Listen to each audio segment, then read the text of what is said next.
Okay, so let's kick off the session today. Hi, everyone. As I said, my name is Amy, and I work for Accessible Arts as the Arts Development Manager, and really excited to talk through the Bundanon Artist Residency. It's one of Accessible Arts' most popular programs, so very excited to be joined by Alico, who is the Artist Liaison Officer at Bundanon, and previous artists who participated in the residency program, Brianna and Julia. So we'll get to hear from them very soon. I want to start today's session by welcoming everyone who's online. And Accessible Arts operates on the lands of the Gadigal people of the Eora Nation. We acknowledge elders past, present and emerging, and any First Nations people joining us here today. And Alico, do you want to give an acknowledgement of country for Bundanon? I sure do. So I'm coming to you from the land of the Darawal and Durga speaking people on the south coast of New South Wales. So we're just going to chat through Bundanon today. As I said, we're going to hear from Alico and some of our previous artists, and then we're going to have a big Q&A at the end. So the last 20 minutes of the session will be Q&A. So please ask your questions then. We're not going to be using the chat function too much today. We're going to be using the Q&A function. So it's just down the bottom of your screen, and it has a box around it, and it says Q&A. Pop your questions in there. We can answer them at the end. Otherwise, if you'd like to ask them in person, you can raise your hand, and I will bring you to the front, and you can ask the question. No silly questions here today. As I said to Alico just before the session started, we've had people asked if they can use open flames, if they can use spray paint, if they can apply as a collective. So please ask away. No question is off limits. We really want to make sure that you feel comfortable and want to apply to the artist residency. So I'm going to hand it over to Alico to kind of introduce the residency and the beautiful, beautiful accommodation down there. Yes, Hand yes. it over to Alico. Thanks, Amy. So as Amy said, my name's Alico and I'm the Artist Liaison at Bundanon, which means I oversee the Artists in Residence program. So I'm just going to share my screen and show you this little there we go, share my little PowerPoint here. So I'll start off. This is a little overview of Bundanon. I'll give you a second to read that. But basically, Bundanon was created to support creativity and learning. It's on the south coast of New South Wales. It's located along the Shoalhaven River, and it's across two sites, so over 1,000 hectares of bushland and farmland. It also has an art museum, the Bridge for Creative Learning, Boyd Education Centre, the historic homestead, and most importantly to us, the Artists in Residence complex. So the whole of Bundanon was given to the people of Australia by Arthur and Yvonne Boyd as a gift because they really believed in the importance of coming together for creativity and to enjoy the beauty of the natural environment. The Artists in Residence program is a direct result of this generosity from the Boyds. So it started in 1997 and it is the biggest residency program in Australia. And it's a multidisciplinary program. So we accommodate people from all the different creative disciplines. So the Artists in Residence program supplies a place where you can come and create, but also a place where you can come and be inspired and meet other people and network across the creative disciplines as well. So this is one of our favourite quotes from Arthur Boyd. a place for the community to enjoy the bush and the river, and a place to be used as a forum where those from every facet from the arts and sciences could get together.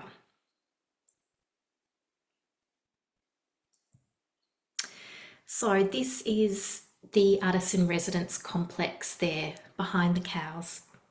So as you can see, it really is in a rural and remote regional area. It's just absolutely beautiful, but you are sort of in the middle of nowhere, which is a good thing, but also, you know, can have some challenges.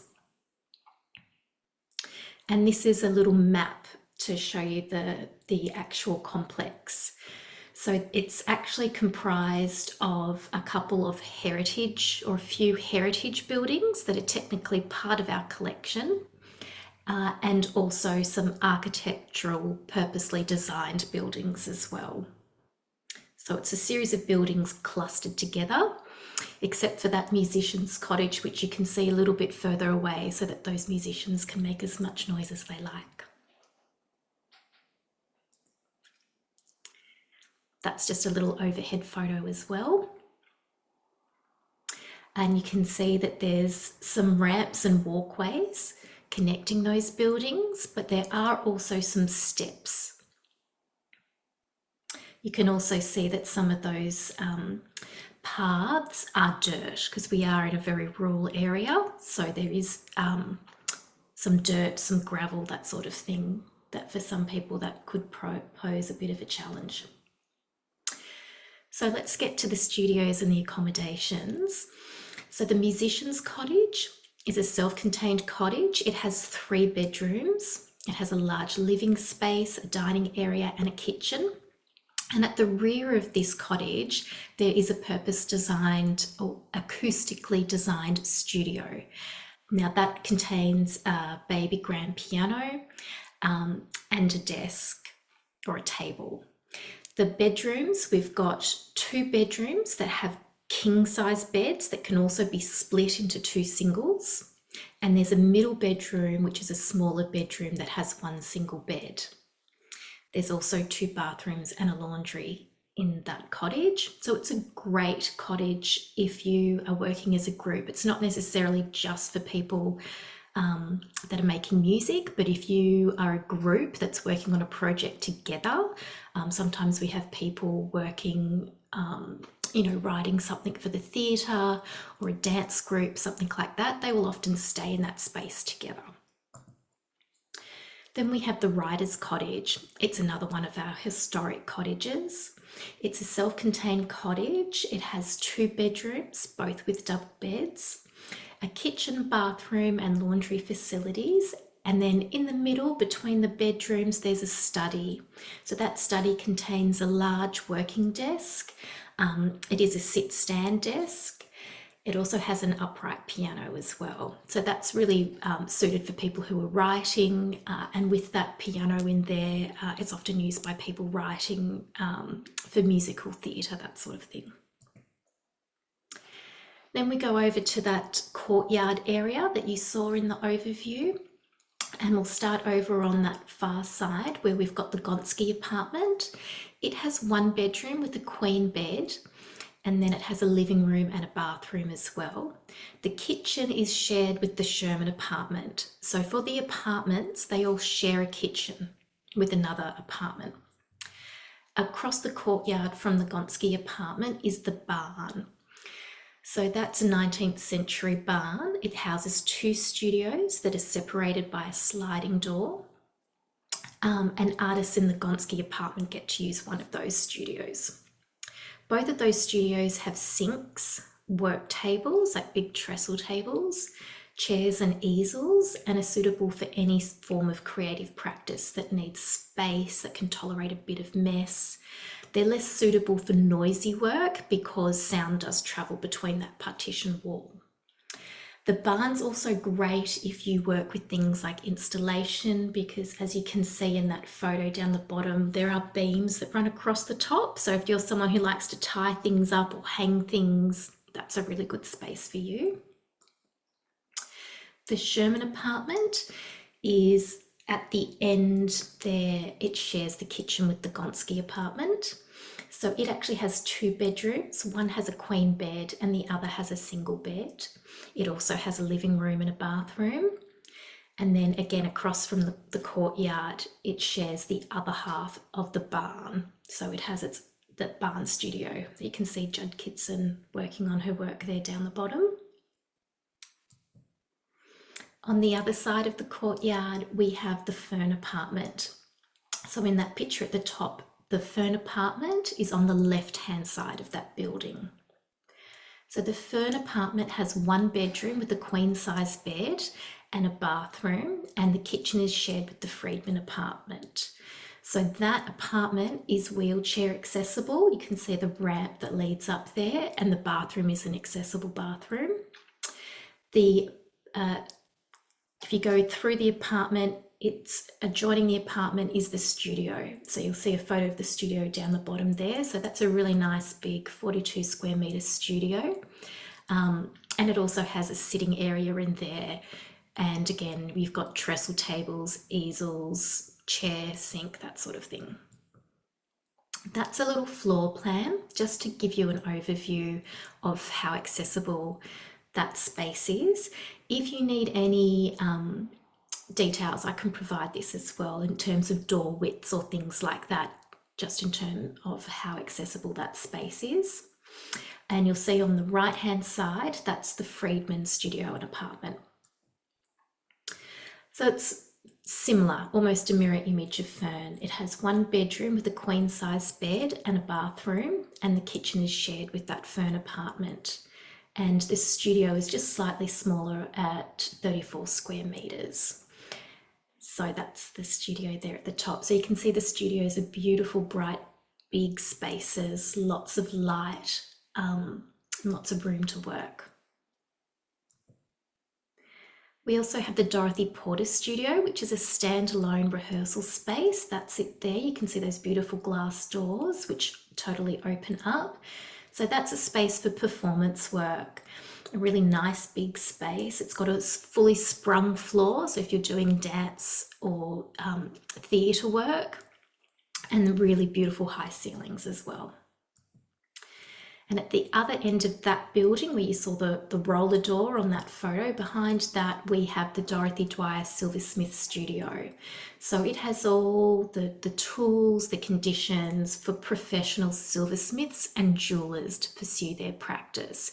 So also people who might work with sculpture, doing metal sculpture, that sort of thing. So in terms of access in the Artists in Residence complex, we do endeavour to be or to accommodate all requirements to the best of our ability.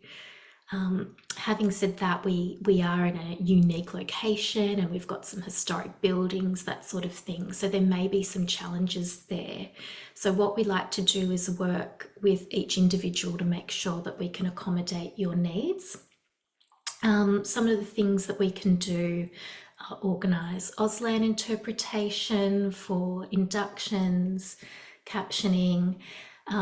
We've also had many times we've had support workers come and stay or a carer while someone's in residence. We do welcome assistance animals as well, but as we are a registered wildlife refuge, we do require proof that the animal is a genuine assistance animal, and we will need to give you information to prepare your animal to come to Bundanon. Things like medication that the animal needs to take to prevent ticks and things like that that just exist on the property. So we really do want to be supporting people coming to Bundanon, making it individual support and cultivating that really nice, creative and accessible but inclusive, culturally sensitive and trauma-informed environment for all our participants. So there's just some nice photos there of previous participants we've had. And that's it from me. So I'll hand back over to Amy. Thank you very much, Alico. And yeah, it is a beautiful wildlife refuge. We saw last year when I went down with some of the artists just to welcome them. So very, very cute wombats. Mm-hmm. So I was a big fan of all the animals around the property. There's a lot of animals. We do love our kangaroos and our wombats, but I guess that's something else to keep in mind is that you do get evidence of wombats each morning on those little decks. So if that's a problem for you, we provide little shovels and little brooms, but something else to keep in mind. But they're very cute. They're very, So cute. very cute. So now I just want to hand over to Brianna. So Brianna was one of our artists in residence in 2022, and they are a musician and songwriter. So I'll hand it over to Brianna to tell you about their time there. Thanks, Amy. I'm just gonna share my screen so I can show you all some photos and whatnot from my time. So yeah, you can call me Brie as well. So I play in a band called Library Siesta, and so for my residency, I wanted to work on some songs with my band. And normally, when I write songs, um, what I do is I start them out and I write the chord progressions and I write my lyrics. And then my bandmates, it's a very collaborative process. They always write their parts. So for my residency, it kind of took place at a time where my band had been like working on this album and it was finishing up. We're at the sort of last stages. We were touring this album that had been released, and that project was finishing in October. And then the residency was for November 21st. So that was an album we'd spent 7 years writing and working on. So it was a very, very long term thing.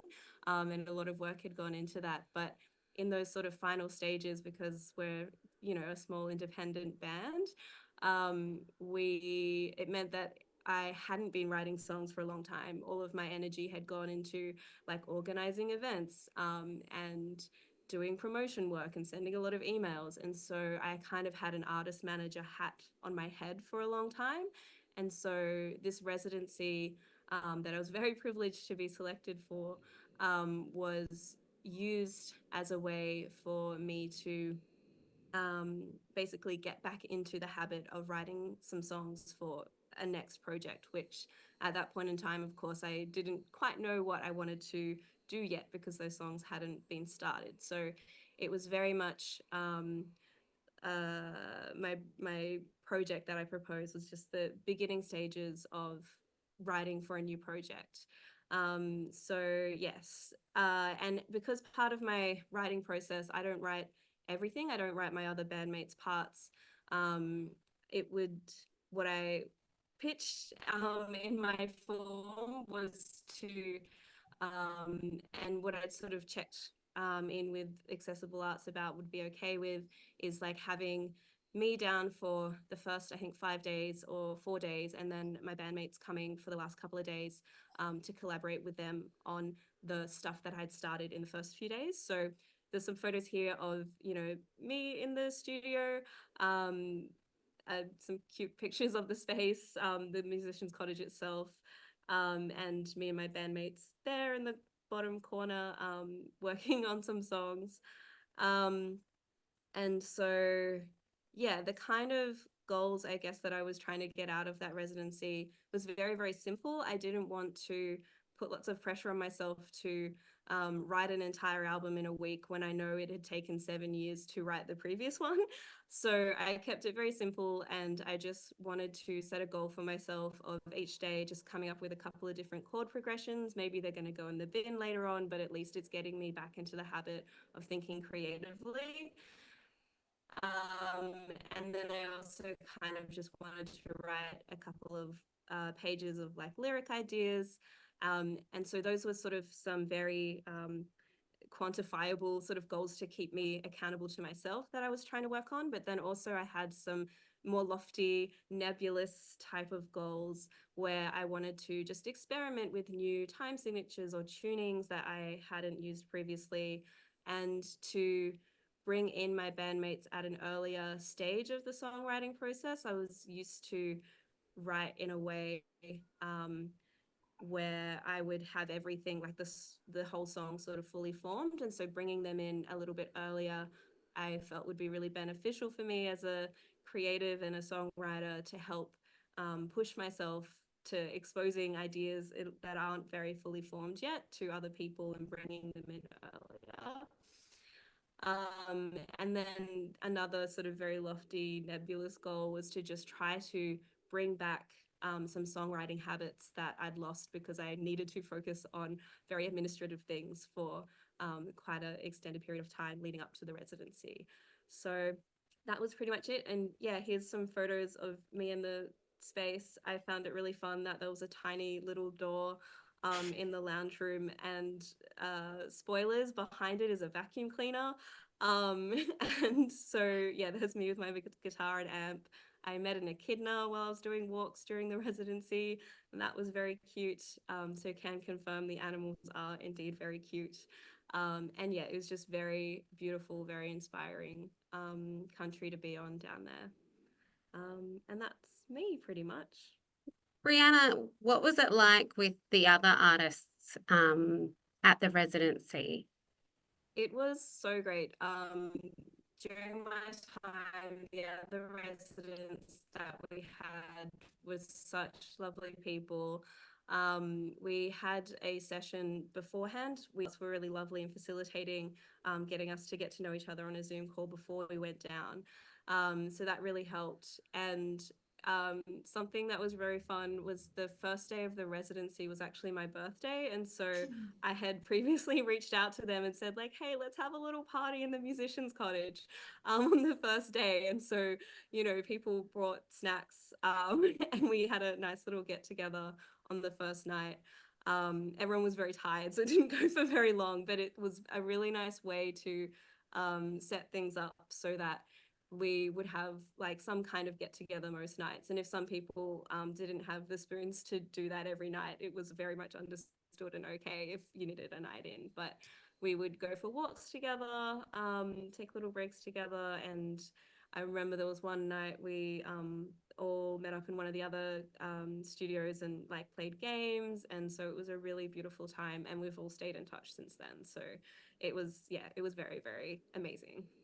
That's awesome. Thank you so much for sharing. And now I will introduce Julia. So Julia participated in the program in 2021. Is that correct, Julia? Yes, I was in the 2021 cohort, but due to a COVID lockdown and a flood, I was physically at Bundanon in 2022. So Okay, perfect. And Julia is a writer who is now based in so I'll hand over to Julia. Thanks so much, Amy. I'm also going to share a couple of photos. Here we go. Awesome. So thanks so much to Accessible Arts and Bundanon for having me here today. I'm just going to talk about my residency, my experience going to Bundanon and what I got out of it. So like I just said, I was part of the 2021 cohort that ended up going to Bundanon in September of 2022. And as Amy said, I'm a writer. So the project that I applied to Bundanon for and I took to the residency was my young adult fiction manuscript that I had been working on for a number of years. And as a writer, you might think, why do you need to do a residency as a writer? Like, what benefit can you get? Surely writing, you just need a laptop or a pen and a piece of paper. It's not nearly as complicated as having art supplies or spray paint or any of the things that Amy mentioned before. And this is technically true. I can write from anywhere, but to me, the appeal of applying to Bundanon was this idea that I would have a whole week, 7 days, purely dedicated to working on my book away from everything else in my life. So as a writer, the biggest challenge that I've had so far in my journey is this idea of finding time and space to write. When I applied to Bundanon, I was working full-time as a lawyer. I've never been a full-time writer. And I would have about 1 day a week dedicated to writing. And that's amazing. I'm so lucky to have a day every week that I just get to write.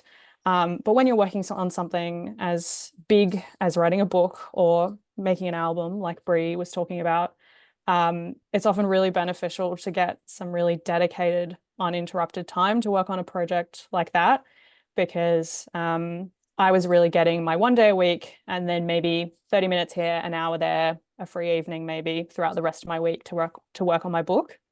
And it just wasn't nearly as easy to do that as it was for smaller writing projects. If you're just writing a short article, that's easy to do in a bunch of 15-minute segments where you can get time. But I found it was so much harder with my book to try and make progress in those sort of small chunks of time, because I'd spend that 15 minutes or 30 minutes, getting back into the story, and then, the time would be over. So I was really grateful to get a whole week away from all the other distractions in my life. I definitely know that I can be a bit of a procrastinator. Whenever I'm on a writing deadline, suddenly I become really passionate about cleaning my house. So getting away from those sorts of distractions and going to Bundanon, where the only thing that I had to do was write my book, and knowing that I dedicated the time and that Accessible Arts, had invested this in me, was really motivating, and really, gave me that extra motivation and inspiration to work on the book. So the picture you can see here is me sitting in the courtyard just outside the Gonski apartment at Bundanon. And then on my second slide here, I just have some pictures of what my setup looked like. So in the middle, you can see the sort of inside view of the Gonski apartment, which is where I was. And then the two other pictures on the left and the right show my desk. So the space where I was writing. So you can see the setup with my laptop and all of my stuff. So I really loved my time at Bundanon. It was such an amazing experience. And I went there with sort of two main goals. I wanted to start a new draft of my manuscript and do as much writing on that as possible. And I also wanted to do a bit of research to help the draft as well. And over the week, I was really productive, and I was really happy that I got to leave Bundanon with 25,000 new words written towards that draft. I couldn't write the whole book in 1 week. If anyone knows how to do that, please let me know. But 25,000 words was a massive leg up in writing this new draft. For reference, to write the remaining 40,000 words that got me to the end of the book took another 5 months. So going to Bundanon really sped up the process, and I was so grateful to have that to kick off writing the rest of the book. And not only did I write 25,000 words, but like I said, I was at Bundanon in September 2022. It took another 5 months to write the rest of it. And then in February in 2023, I sent the manuscript off to the Text Prize for Young Adult and Children's Writing, which was something that had been on my sort of creative bucket list for a long time. And I was really excited that I got shortlisted in that prize the following year.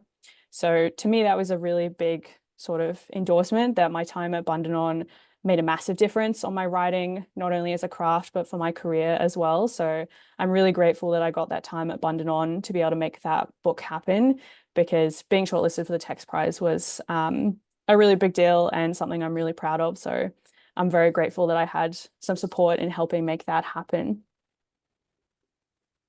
As already mentioned, the wombats at Bundanon are a big plus. I tried to get outside and go for a walk at least once a day, because it's so beautiful down there. And I encountered a lot of new wombat friends along the way, which was very nice. And then this is just another photo of what the Artist in Residence complex looks like from a bit further away, and then some of the beautiful bushland on the right. So just to wrap up, the last point I wanted to make is about community. So again, being a writer, I think most people see it as a very solitary activity. You just sit at your laptop in your room and you get your words out. But I've always believed that writing is much more of a community endeavor than people think, and that my work is always enhanced by the other artists that I meet and whose work I see or read or interact with. So the other thing that really attracted me to apply to Bundanon and that I got out of this program was the fact that I got to go there with 4 other artists, and that there were 5 of us in this program.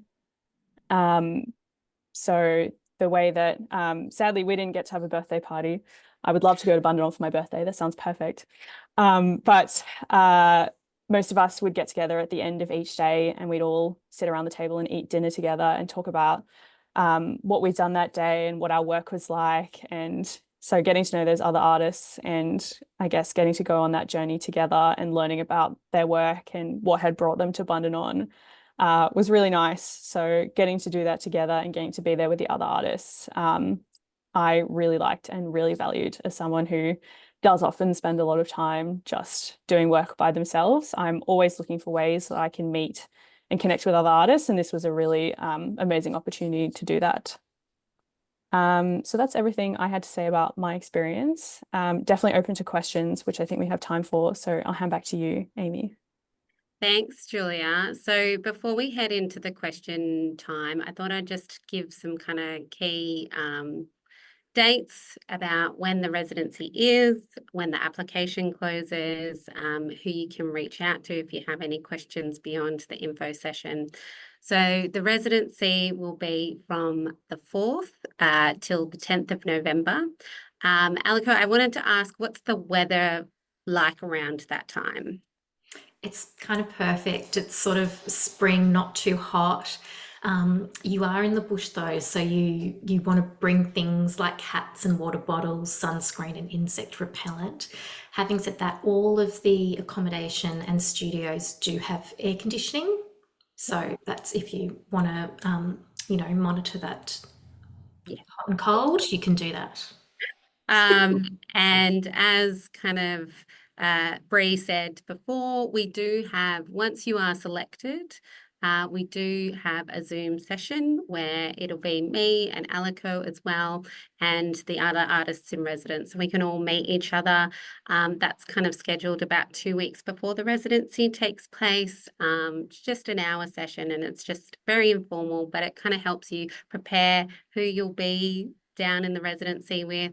We've had collaborations happen, and as said, like lots of little group chats, and some of our artists still meet up today. So it's a really nice, awesome, friendly environment, and we want to make sure that everyone feels comfortable during their time down there. The application is up on our website now. You can apply via SurveyMonkey, so that's an online form, or there is a Word doc on the website. Reach out to info@arts if you want to apply in a different format. We're very open to Auslan applications or video recordings. Just reach out and we can work through that with you. So the applications close at 11 p.m. on Sunday, the 8th of September. So you've probably got about 3 weeks left to apply. If you do have any questions about the form at all, as I said, just reach out and we can get back to you in a timely manner so that you still have time to apply. Access, as Aliko said, we ask you in the form your access requirements, and then if you are selected, we work with you personally to make sure that we can get all those access accommodations. And that can be something as simple as, I need this sort of desk, or how I don't drive, how do I get to the residency, because it is kind of inland from Nowra. Right. Now, the closest train station's Bombadil. Yeah. So we can accommodate all those kinds of things. If there is something that you didn't include in the form and you do get selected, that's so fine. We can have a chat through any access requirements. And that's why we give a long lead time. So we'll let you know about 2 weeks after the form closes if you are selected, and then that gives you 6 weeks to kind of prepare for your visit and make sure that the space is meeting your access requirements. So I think that's kind of all that I had to say. I would love to open it up to questions. So if anyone has any questions, please pop them in the Q&A chat now or raise your hand. We'll wait. Oh, yeah, we got a question. Okay. I noticed that the form asks about how we might contribute to the artistic community at Bundanon? What are some examples? Alico. Okay, I think one of the great things about this opportunity is that it is multidisciplinary, and as our two previous artists in residence have mentioned, you do end up with people coming together and sharing their skills. And I've seen so many times people crossing paths with people from disciplines that they wouldn't normally network with. So, like dancers meeting with writers. And that's an amazing contribution because they look at each other's work and have these amazing points of view. And you can see people's work really taking different directions just because they wouldn't have had that feedback before. So just being there with other people and being able to provide a different point of view, that can be a really wonderful contribution. Also, if you cook, you get lots of people. Some people love to bake, and then you get scones and cake, all sorts of things. Also last year we had one of our artists who wanted to connect with the collection at Bundanon. So we set up a session where they were able to view an artwork from the permanent collection at Bundanon. Yeah. So that's kind of somehow because they were making an artwork and they wanted to learn about the history of this. It was a possum skin coat in the collection. So we were able to set up a private viewing session, which is really awesome. So that's another way to contribute to the history, to Bundanon, to the community that you're with as well. So it's kind of, it's a very open question, but we'd love, you know, creative answers to it, if that makes sense. It says, where do support workers stay? Are they in a separate accommodation? So that would depend on your art form and what sort of access requirements you had. So often people with a support worker or carer would stay in something like the Sherman apartment that has 2 bedrooms, or in the writer's cottage, or in the musician's cottage, which have multiple bedrooms as well. Yeah. That also counts for people who require or have cultural safety requirements as well. So we have a lot of First Nations people that might require a member of their community, like a cousin or an auntie or something, to stay with them. So that's something we can accommodate too.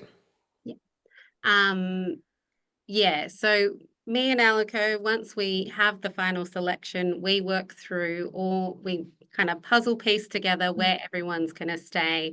Alico does a fabulous job at that. So yeah, we work it out. We even sometimes go back to the artists and ask more about their access requirements to make sure that the space that they stay meets those requirements. So yeah. About the food and cooking, artists essentially cater for this themselves. Do artists essentially cater for this themselves? So yes, you will be required to bring like a week's worth of food. We can kind of talk you through the facilities in the kitchen if you kind of need to know more about that and what, you know, do they have a rice cooker or what pots and pans? But yes, you do have to bring a week's worth of food with you to the residency. That answers the question. Would you consider a single mum and a child over 10 years old? So unfortunately, we cannot have children at the Artists in Residence complex.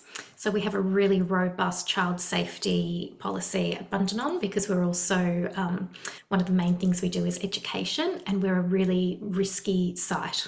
So as part of our risk assessments, that Artists in Residence complex has been deemed to not be safe for children.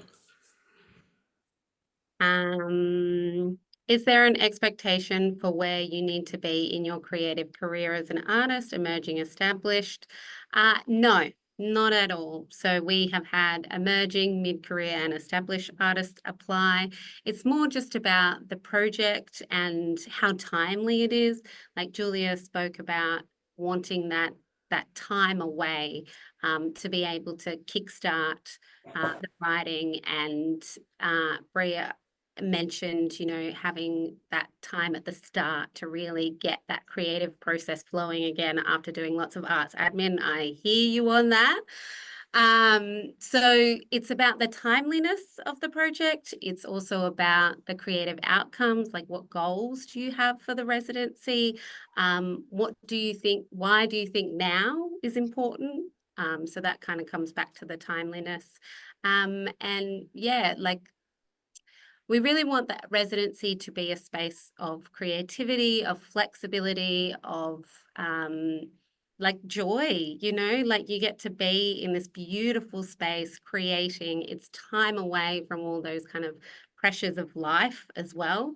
So it is a space where you can just be creative. So no, there's no expectation about where you need to be at your career stage. I've noticed I was mentioned as part of the access requirements could be trauma informed. What are examples of these? So what I've accommodated previously, I've had artists in residence that had trauma, and they required to only share a kitchen with another female. So that's the sort of thing we can do. Also, we've had artists in residence before that suffered from PTSD. So we can accommodate that by making sure that they're in a quieter space, that our caretaker checks in on them, that sort of thing.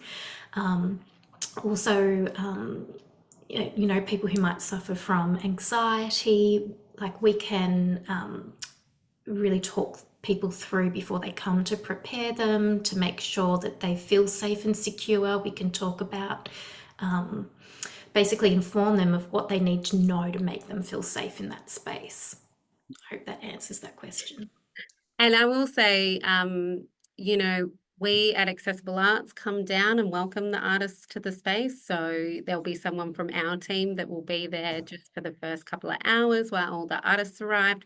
We'll be with Alico. Alico goes through a very in-depth briefing about ticks. I was a little terrified by that briefing, but Yes. and they go through all the emergency procedures as well. So know that even though the cottage and the residency does feel quite isolating, you are connected to the Bundanon team and there is support upon support upon support. So we're not just putting you out in the bush alone. There's lots of people around who can check in and support. There's also, as I mentioned, opportunities to visit the gallery and the cafe. Don't forget the cafe. Also now got a cafe at the homestead on the weekends. Fancy. There's also opportunities if you want for visitors to come down. So Bree talked about her band coming down, but also there is opportunity if you have a friend in the area or want to come down for a day to work creatively as well, we can accommodate that. So there's lots of opportunities of connection and to feel not as isolated in the space. Is there an expectation of training, like a degree in the arts? No, not at all. Not at all.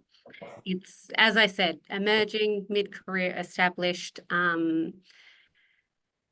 We want to know that you are a practicing artist, even if that is emerging, that you have some goals. It doesn't have to be solid career expectations, but just some clear and concise goals about what you want to create there and how it will contribute to your longevity and your artistic practice. So yeah, no expectations of degree at all. Oh, no, we've got another question. Can a visitor collaborator stay overnight? Just clarifying.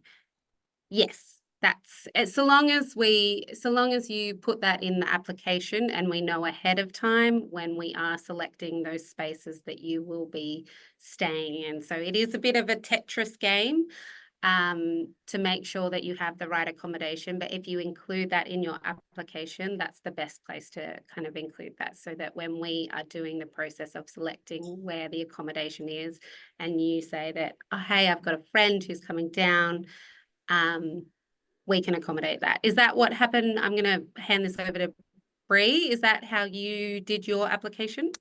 Yes. And that was exactly like I asked that exact kind of question ahead of time in this format, I'm pretty sure, just a couple of years ago. And so the advice was, yeah, just make sure to put it all in the application, so that, yeah, Accessible Arts has that information from the beginning.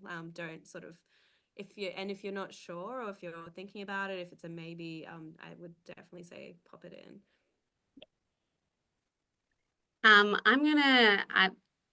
This isn't a question, but this is a question that's come up previously.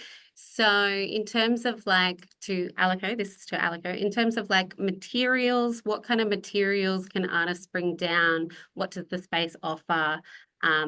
Like what do we need to pack? Basically, you need to pack anything that you need to make your work. So if you're a writer, that might mean you need your laptop. In the writer's cottage, we do have a little printer. But if you're in one of the other spaces writing and you one of those people who really likes to print things out to edit, then you might need to bring your own. If you're working in visual arts, then you're going to need to bring everything from your practice. Your studio is your own. So as long as you have safe practice, then pretty much anything goes. So we have people that work with clay, they work with oil paints. As long as you are following, work health and safety guidelines for your practice, which you would know as an artist, that's all good. In terms of music, bring your instruments, unless of course you want to use the piano. We can get things from time to time, so things like speakers, mixing desks, microphones. So, check in with us, because it's always great if we can provide those for you rather than you trekking down the south coast with all of this gear. But there may be occasions if, all of our speakers are being used in the current exhibition, then we may not be able to offer you that. But it's always worth asking. If you're a textile artist, we do have like a sewing machine, but again, we just need to check that it's not being used by the learning team. So you never know what we've got, data projectors, all sorts of fabulous things. But basically you do want to sort of be prepared if you have something in mind, that you bring everything so that you can do your work. Because the other thing is, you're in this beautiful remote location, but you are remote. So it's not like you can pop in the car and be at the shops in 5 minutes. It's a good 30-minute drive if you need to get to the art store to pick something up that you've forgotten. I can see the question there about the Weaver. So no, the car park is very close to the actual residencies, and what I do have is a gorilla cart, which is like a great big 4-wheel drive sort of wagon. So it's like, you just use them in the garden, but it's like my favorite thing, because you can load everything from your car in and just pull your little trolley along to unload your stuff into the studio. Yes, Alico loves this cart. Last year It's when my I came favorite down, thing. Alico was like, look at my cart. Artists, do you want to use the cart? And lots of artists were like, no. Alico's like, Like, no, please. the cart. So yes, there's lots of help around, or carts to help you move material. There was another question about being able to pick up materials like fallen leaves and debris from the property. Yeah, so that's something a lot of people do, like to work with the natural environment at Bundanon. So you certainly can do that. I would just check with local custodians if there's something that you want to take off site. So often people find things like bones, or they may want to cut something down, which we'd need to check with. If somebody is working weaving with natural materials and they wanted to cut grasses or something like that, so then you'd have to chat with our natural resources manager, and we could also put you in touch with some local custodians, aunties and uncles, to get permission to take things from country, or maybe work with things on country and how to replace them back into country. So a lot of this stuff is very one-on-one conversations, because they're sort of depends on the context and exactly what you want to do. But pretty much anything you can think of is a question we've had before, or a situation we've had before, so don't be afraid to ask. Yeah. I also wanted to ask about walking around the property and what is around there. I know that there's like a little beach There Lake? is. We've got Bundanon Beach, what we call Bundanon Beach, which is a beautiful sandy spot on the Shoalhaven River where Arthur Boyd did a lot of his painting from. So you are welcome to go down to that spot. There's actually 11 kilometres of riverfront on Bundanon. So some of it is more or less accessible to, in terms of actually physically getting down to the site. We also have like a dam, a sort of natural dam, which is really beautiful. And we have two sort of distinct bushwalking tracks. One is called the Haunted Point Loop, which is the longest one, and that can take sort of 2 hours to walk. And then we also have the Tree Lines track, which is actually an artwork by Janet Lawrence. And this one is much easier. It's a really flat walk that basically goes around in a square around one of the cattle paddocks. In terms of like accessing those different natural places, sometimes in the past we've had artists that couldn't walk those, and we've been able to access points by jumping in one of the Bundanon four-wheel drives to access different spaces. We've had an artist before who brought his e-bike so that he could get around and get to different places. So yeah, we've definitely got a lot of beautiful natural resources at Bundanon, which people really like to use. Having said that, if you want to come and write a story about space or something like that, that's just as valid. You don't have to be super connected to the environment or anything. And in terms of like traversing, there's maps for There the is. walks as well. Yep. Yeah. There's maps and there's bollards that show the way all the way around. Yeah. And in terms of like reception for artists, is there Wi-Fi or what's the Yeah. connection? So there's Wi-Fi in all of the buildings at Bundanon, but if you're out in the bush, there's very poor reception. So we do say that. So if you're going for a bushwalk, we ask that you always let somebody know that you're going, just so that we know where people are. If you don't have great reception on your phone, we also say flick your phone onto Wi-Fi calling, and then you can use the Wi-Fi to make and receive calls when you're in or around the buildings in the artist and residence complex.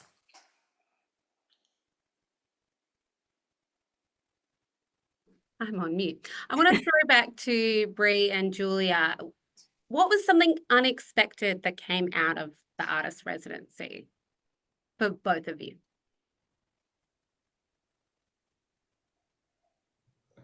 I can go first if you want, Brie. Two things came to mind. The first was kind of reinforcing what I said about community just before. Like, I definitely went to Bundanon wanting to meet the other artists. But they cooked me so many meals. The support workers and the carers of some of the other artists were really insistent on including me in their meals and wanting me there at the dinner table. And so getting to know them and share meals with them was really cool, and definitely not something I expected going there, that they would be so generous with both their food and their time. And then the second thing that was maybe unexpected, on a bit more of like a vulnerable note, was maybe on, I think it was day 3 or 4, I had a real day of, I guess you'd probably call it like writer's block. Like, I found writing really difficult. I had sort of like a mini crisis with my book. And so I guess that was a bit unexpected. I immediately had a panic of like, oh, I'm only here for 7 days. I've got to make every minute count. But I really challenged that, and I went, no, it's fine. I'm just going to work through it. I'll pause writing for a second. I'll sort of flick over to the research bit. I read one of the books that I brought with me, like another young adult novel, and that really got me through that moment, and I was able to keep writing. So I think that's maybe a moment to say that the 7 days doesn't need to go totally smoothly the whole time, and that you don't need to be productive every single minute that you're there, and that there are lots of different ways to reach your creative goals, and lots of different like journeys to get there. So I think that's my answer.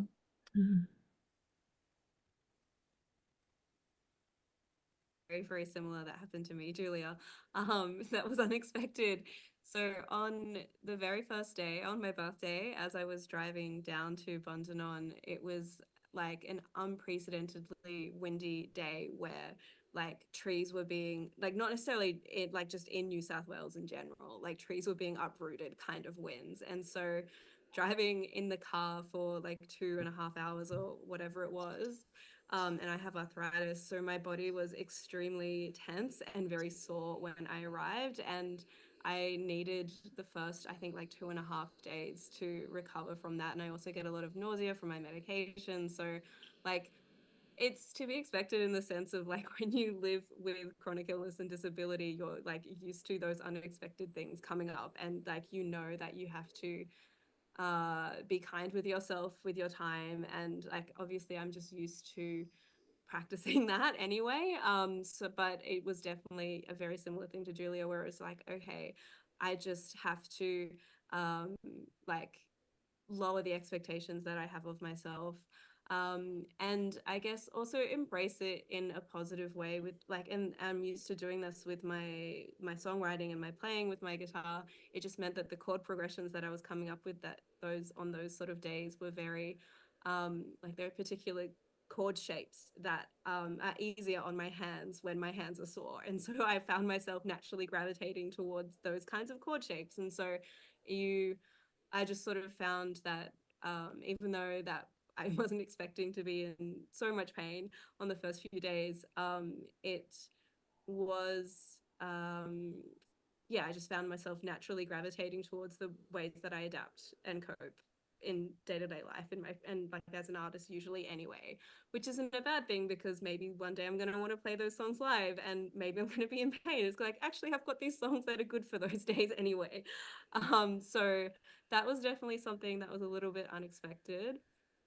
And then also, again, similar to Julia, in that the community and the fun, the amount of fun that I had with other people. I think particularly because I knew I had bandmates coming, and I was like, oh, maybe I'm gonna find myself just hanging out with, you know, my people, my bandmates that I'm used to. But like actually, it was really, really nice to especially have those first few days on my own without them, to really establish those relationships with the others. At one point, we went out with torches on like a little ghost tour that we took ourselves on. And that was really, really fun and very, very silly. So there's just, yeah, all those sorts of things, just being around other creative minds were unexpected positive things as well. Well, I think that's a beautiful note to finish on. I'll quickly answer the last question. Yes, so the last question is, will people be informed before it is announced? Yes, we will inform everyone if you get the residency, if you aren't successful this year, and then there'll be kind of an announcement on our website and social media. So thank you so much to Alico, Bree and Julia for coming along, to our Auslan interpreters and our captioners. We appreciate everyone for jumping online for the info session. And yeah, I encourage everyone to apply because it's an awesome program. And I want Accessible Arts to keep offering it because it's such an awesome thing that we can do, because unfortunately some residencies, as they often take place in historical buildings, aren't accessible. So we got to latch on to the ones and keep the ones that are, because it's really important for artists to have space to create and have fun. So apply for the vibes and the animals, okay? All right, thanks everyone. Thank you.